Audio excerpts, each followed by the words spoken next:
I just got this from Barry Loudermilk.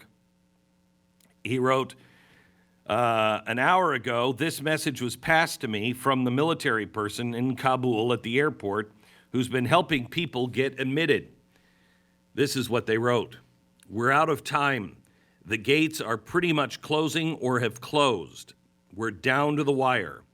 I'd say they need to get away from here so the Taliban and ISIS don't round them up and kill them. There is no way for the military to process and move any more people, especially with the given deadlines. As I read it, this means there's no way for the U.S. mission to get any more people out by August 31st. There's no one else coming out except those who have already been admitted. I'm not saying what anyone else should do, but I wanted to pass this information along in case it was helpful to anyone else. They later wrote back and said, the closure may not be permanent. The closure may be temporary, according to another source. But we don't know. It is disheartening when we look at the fact that just outside of the gates, we had 200 women judges. Tell me another place in the Middle East where judges are women. Where is the National Organization of Women, by the way? Where are all these organizations that claim to care so much about people? Why are they not pushing and putting pressure on the Biden administration? And you know why? You know why they're not doing it? Because they don't care. They don't stand for anything. I saw somebody write a nasty tweet to me that said, oh, well, if you care so much about the women and children, I bet you were down at the border. Yes, as a matter of fact, I was. Yes, I was. Well, now we're so very concerned about who comes across our border. I got news for you. If we can get our hands on those 200 judges, women judges, who are marked for death because the men that they put in jail for beating up their wife or being a part of terror. If the United States of America keeps hindering, we have to have the State Department's help on allowing these people to go someplace else. The entire system is breaking down because the State Department refuses to give these people any permission to go to any other country. We have had commitments from several different countries, Western countries, not America. Not America, of course not. We can't take Christians in America. We'll take anybody. You get to the border, we'll take anybody. But we can't take vetted Christians who are marked for death. No, that's too dangerous. And in fact, our State Department now won't assist and just give the paperwork, just do the basic paperwork that says, yes, this is an American group. They're not human smuggling. They're allowed to cross the border. They're allowed to go into this next country. Yes. They won't even do that. Why, I wonder? Why?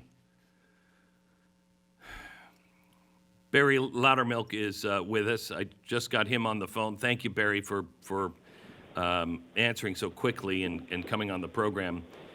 I don't understand my country anymore, Barry. I don't know what is happening to our country, and this is an abomination.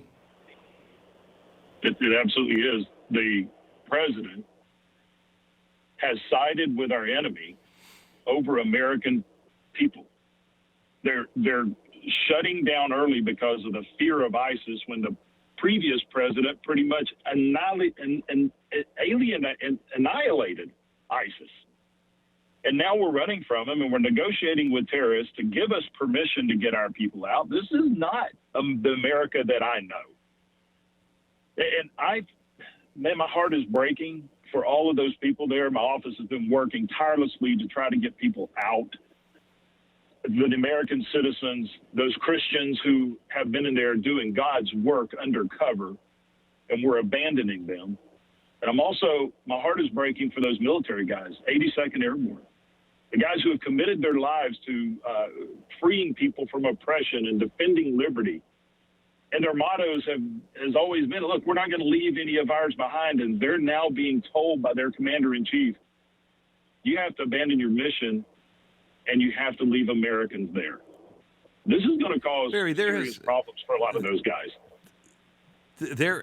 Are you kidding me? God bless those guys.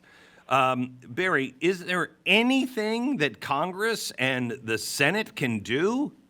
Is there any kind of... this is craziness. It is. And, Nancy Pelosi calls us back in Monday night not to deal with this issue, not to do anything to help the Americans stranded, but to pass her $5 trillion left socialist spending bill. And then because so many people are upset she's doing this, Democrats don't even want to vote for it. She has to do an underhanded scheme to get it passed by putting a procedural motion on the floor that has language that says we're just going to deem the budget passed. That way they don't actually have to vote for it. This is how low our leadership has gotten. There are some things that Congress could do, but constitutionally, he is the commander-in-chief. He commands the military. But if, we have impeachment options, we have, enacting the 25th Amendment option, but what do you get after that? Vice President Harris, who won't address any of this. When she's asked about it by the media, she laughs and then she jumps on a plane and goes scurrying out across the world and won't even address it. This is an epic failure, a disaster that's going to affect America worldwide for decades. Really is amazing. We're talking to Barry Loudermilk. Barry, what are the prospects going forward? Are we appropriately addressing the people who can make it to the airport? Do we have any prospect of removing these people by the 31st? And is the 31st? I keep hearing this is Joe Biden's deadline. It certainly seems like it's the Taliban's deadline. Well, it's Taliban's, and Joe Biden's just caving to their demands. Look, I mean, the Department of Defense, they answer to the commander-in-chief. They answer to Joe Biden. And I can sense the meetings we had with them, they are frustrated. They know that we need to extend this deadline. They know that we don't need to have the State Department running this whole thing. It needs to be a DOD operation, but they are frustrated to all ends. And no, there's not enough time. I mean, 36 hours, that's not ample time to get all the Americans out, much less all of those that assisted us. And we're just going to walk away, and we're going to abandon them, and we're going to leave it up to organizations like what you guys are doing, which becomes infinitely more difficult when you don't have the American military there, and you don't have allies on the ground. You don't have active intelligence going on.